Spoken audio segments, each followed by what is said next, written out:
পতিত স্বৈরাচার আওয়ামী লীগ রাজনৈতিক কর্মসূচি ঘোষণা করেছে।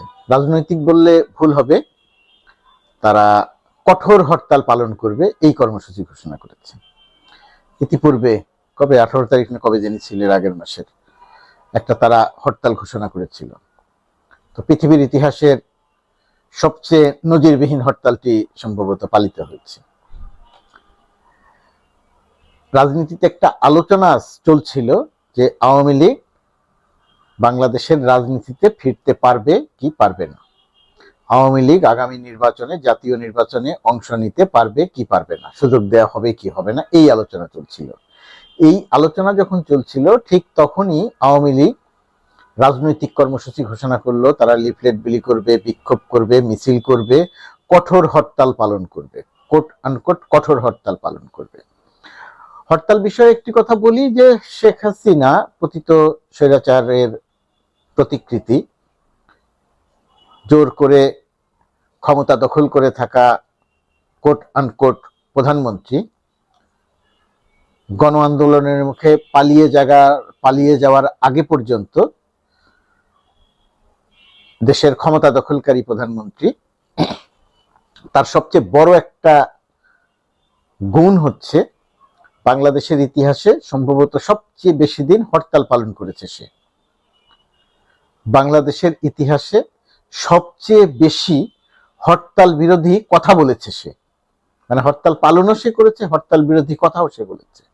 16 বছর ধরে, বিগত 16 বছর ধরে হরতালের বিরুদ্ধে জিকির করেছে শেখ হাসিনা। বিতাড়িত হওয়ার 5 মাসের মধ্যে 5 মাস পরে এসে এখন সে হরতাল ঘোষণা করলো।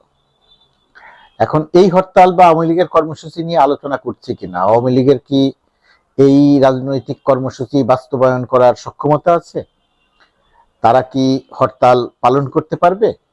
প্রথমত কথা, আওয়ামী লীগের সক্ষমতা নাই। দ্বিতীয়ত কথা, আওয়ামী লীগ এই হরতাল পালন করতে পারবে না, মাঠে থাকতে পারবে না। তাহলে এটা নিয়ে আলোচনা করছি কেন? এটা নিয়ে আলোচনা করছি শেখ হাসিনা, প্রথমত দুটি কারণ। একটি হচ্ছে শেখ হাসিনার চরিত্র বোঝানোর জন্য, যে এতদিন ধরে এক নাগারে হরতালের বিরুদ্ধে কথা বলেছে, এখন এসে সে হরতাল ঘোষণা করছে, এটা একটা কারণ।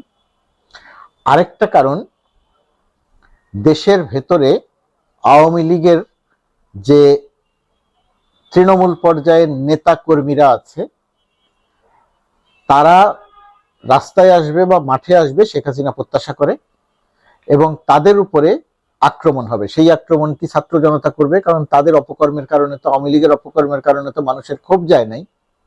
আক্রমণ করবে, মারধর করবে, এটা শেখ হাসিনা দেখতে চায়। এর ছবি উঠবে, ভিডিও হবে, শেখ হাসিনা বলবে যে আমার লোকদের উপরে মারা হচ্ছে, পৃথিবীকে দেখাবে। এর দিয়ে সে রাজনীতিতে একটা সুবিধা নিতে চায়। তো এই যে দুটি কারণে আওয়ামী লীগ এই হরতালের কর্মসূচিটা ঘোষণা করেছে, এবং সেই কারণেই এটা নিয়ে আলোচনা করা দরকার। মারপিট বা আক্রমণ, তাদের নেতারা যে খুব বেশি জায়গায় বের হবে, তাদের উপর আক্রমণ হবে, এরকম বেশি কোনো ঘটনা ঘটবে না। কিন্তু শেখ হাসিনা বা আওয়ামী লীগ যেটা পরিকল্পনা করছে, আমি জানি না সরকারের সংশ্লিষ্ট কর্তৃপক্ষের প্রস্তুতি আছে কিনা, তাদের কাছে কোনো তথ্য আছে কিনা। আওয়ামী লীগ যে কাজটা করবে, আওয়ামী লীগ একটা সন্ত্রাসী কর্মকাণ্ড করবে। কিছু জায়গাতে আগুন দেওয়ার চেষ্টা করবে, গাড়িতে আগুন দেওয়ার চেষ্টা করবে, বাড়িতে আগুন দেওয়ার চেষ্টা করবে, রাস্তায় আগুন দেওয়ার চেষ্টা করবে, দোকানে আগুন দেওয়ার চেষ্টা করবে, নিজেদের বাড়ি ঘরে বা একে অন্যের বাড়ি ঘরে আগুন দেওয়ার চেষ্টা করবে। শেখ হাসিনার অডিও বার্তা শুনেন নাই, আগুন দিতে বলেছে বাড়ি ঘরে, তো শেখ হাসিনা আগুন দেওয়ার, অর্থাৎ কিছু ককটেল বিস্ফোরণ ঘটাবে, 2-1 মানুষ হত্যা করতে পারে অতর্কিত আক্রমণ করে। এই কাজগুলো করে আওয়ামী লীগ এই সামনের হরতালটিতে দেশের ভেতরে এবং দেশের বাইরে জানান দিতে চায় যে তারা আছে, তারা রাজনীতিতে ফিরে আসবে। এখন আওয়ামী লীগের এই সন্ত্রাসী কর্মকাণ্ড বা কঠোর হরতালের এই কর্মসূচির জায়গাতে সরকারের অবস্থান কি হবে? একটি কথা খুব পরিষ্কার করে বলি, অনেকে দ্বিমত করতে পারেন। গণঅভ্যুত্থানে আওয়ামী লীগ বিতাড়িত হওয়ার পরে শেখ হাসিনা তার দল বল নিয়ে, অর্থাৎ 300 নেতা, মন্ত্রী, এমপি, এদেরকে নিয়ে পালিয়েছে। সবচেয়ে বড় দুর্বলতা এই সরকারের আমলে হয়েছে 626 জন আওয়ামী লীগের নেতাকর্মী, পুলিশের গুন্ডা, তারা যারা ক্যান্টনমেন্ট অবস্থান নিয়েছিল তাদেরকে সীমান্ত পালানোর ব্যবস্থা করে দেওয়া হয়েছে। এটা সরকার প্রতিরোধ করতে পারেনি, ঠেকাতে পারেনি, তাদেরকে গ্রেপ্তার করতে পারেনি। এটা একটা বড় দুর্বলতা।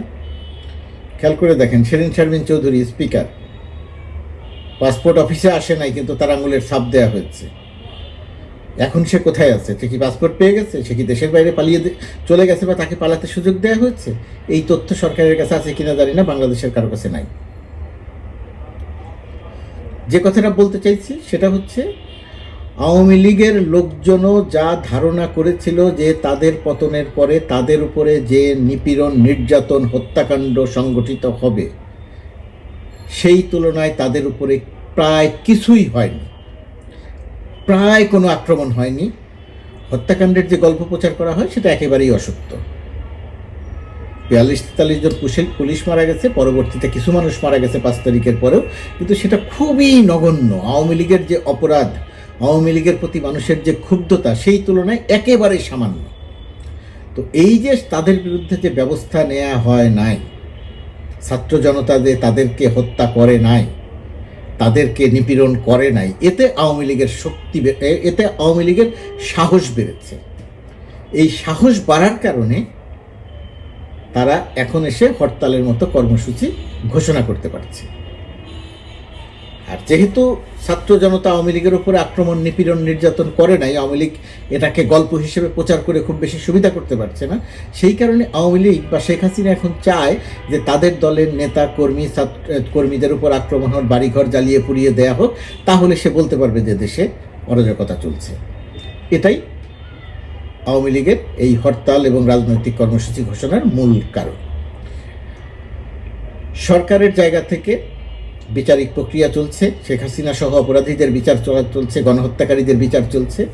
এই বিচারের কাজটা দুটি জায়গাতে করা দরকার। প্রথমত কথা, এটা নির্মোহ হতে হবে, প্রশ্ন ছাড়া হতে হবে, একই সঙ্গে গতি বৃদ্ধি করতে হবে, একই সঙ্গে যত দ্রুত সম্ভব অপরাধীদের শনাক্ত করে তাদের নামে সুনির্দিষ্ট করে মামলা দিয়ে তদন্ত করে বিচারিক কার্যক্রম পরিচালনা করতে হবে। ধীমে তালে ধীর গতিতে মামলা পরিচালনা করলে অপরাধীরা, গণহত্যাকারীরা আরও সাহস পাবে অরাজকতা করার। একটি বিষয় আমাদের মনে রাখতে হবে, যে হত্যাকারী, তাকে ধরে আপনি বিচার করবেন, ইতিহাসের নিয়ম এটাই, আইনের কথা এটাই। যদি আপনি একজন হত্যাকারীকে ধরে বিচার না করেন, সুযোগ পেলে হত্যাকারী আপনাকে হত্যা করবে। এটাও ইতিহাস বলে। আপনি হত্যাকারীর বিচার না করে হত্যাকারীকে সুযোগ দেবেন, সেই সুযোগ নিয়ে হত্যাকারী শক্তি সঞ্চয় করে আপনাকে হত্যা করবে। এটা সবাইকে মনে রাখতে হবে। এই গণ আন্দোলনের, গণ অভ্যুত্থানের যে শক্তি, তাদের সবাইকে বিষয়টি মনে রাখতে হবে। মনে রাখতে হবে এবং গুরুত্ব দিয়ে বিবেচনা করতে হবে যে আওয়ামী লীগ ক্রমে ক্রমে সেই দিকে ধাবিত হচ্ছে কি না। কাউকে দুর্বল হিসেবে দেখবেন না, মনে হাসি রসিকতা করবেন না, বিষয়টিকে সিরিয়াসলি নেবেন। রাষ্ট্র ক্ষমতা ব্যবহার করে ক্ষমতার অপব্যবহার করবেন না, হত্যাকারীর বিচার করবেন। যে কেউ কেউ দেখি বলে যে আওয়ামী লীগকে আমি ফ্যাসিস্ট মনে করি না। আমিও আপনার সাথে একমত, আমিও আওয়ামী লীগকে ফ্যাসিস্ট মনে করছি না আপনার কথা অনুযায়ী। আওয়ামী লীগ হত্যাকারী, সুনির্দিষ্ট করে বলতে হবে। শেখ হাসিনা হত্যাকারী, আওয়ামী লীগ হত্যাকারী। শেখ হাসিনা খুনি, 1-1.5-2 মানুষকে খুন করেছে 21-22 দিনের আন্দোলনে। তাকে যদি শুধুমাত্র ফ্যাসিস্ট বলা হয়, তাহলে ফ্যাসিস্ট শব্দটাকে অসম্মান করা হয়। এই কারণে শেখ হাসিনা বা আওয়ামী লীগকে যে যারা বলেন যে আমি ফ্যাসিস্ট মনে করি না, আমিও মনে করি না একটা খুনি রাজনৈতিক দল, একটা খুনি রাজনৈতিক নেতা, তাকে শুধুমাত্র ফ্যাসিস্ট বললে কিছুটা আবরণ দেয়া হয়। সুতরাং শেখ হাসিনাকে ফ্যাসিস্ট না বলে, আওয়ামী লীগকে ফ্যাসিস্ট না বলে, হত্যাকারী দল, খুনি নেতা শেখ হাসিনা, এইভাবে বললে বিষয়গুলো পরিষ্কার হয়।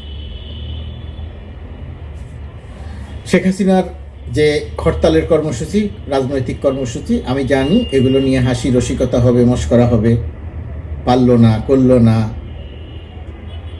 কিন্তু এগুলো শুধু হাসি রসিকতার মধ্যে সীমিত রাখা।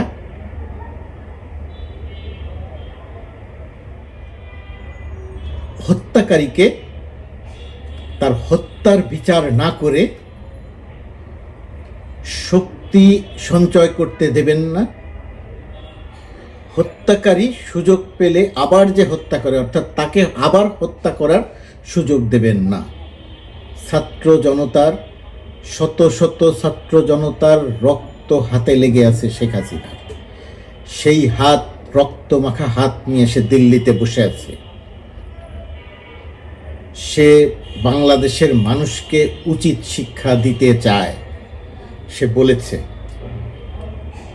ধরে নিতে হবে সেই উচিত শিক্ষা মানে কি, কত নির্দ্বিধায় সে মানুষ হত্যা করতে পারে, কত নির্দ্বিধায় সে মানুষকে গুম করতে পারে, কত নির্দ্বিধায় সে গণহত্যা সংগঠিত করতে পারে, তার প্রমাণ সে দিয়ে গেছে। এতে যদি টনক না নড়ে, তার বিচারের ক্ষেত্রে তার প্রতি যদি সহানুভূতি দেখানো হয়, আওয়ামী লীগের প্রতি যদি সহানুভূতি দেখানো হয়, জোর করে কাউকে বিচার করার দরকার নেই, অপরাধীদের বিচার করেন। যদি অপরাধীরা মাথাচাড়া দিয়ে ওঠে তাহলে তার প্রতি কোনো সহানুভূতি নয়। হরতাল পালন যে করতে আসবে তার প্রতি কোনো সহানুভূতি নয়, সন্ত্রাস যে করতে আসবে তার প্রতি কোনো সহানুভূতি নয়। কঠোর ভূমিকা দরকার। যদি না হয় তাহলে কিন্তু ওই যে হত্যাকারী আবার আপনাকে হত্যা করতে আসবে, আপনাকে যে হত্যা করতে পারবে না এই ধারণা নিয়ে বসে থাকবেন না। আন্দোলন হরতাল পালন করতে পারবে না সে, কিন্তু সেটাকে নিয়ে হাসি রসিকতা করবেন না, বা শুধু হাসি রসিকতার মধ্যে সীমিত রাখবেন না। নিজের শক্তিমত্তার প্রমাণ দিয়ে অপরাধের বিচার করেন, অপরাধীর বিচার করেন, হত্যাকারীর বিচার করেন।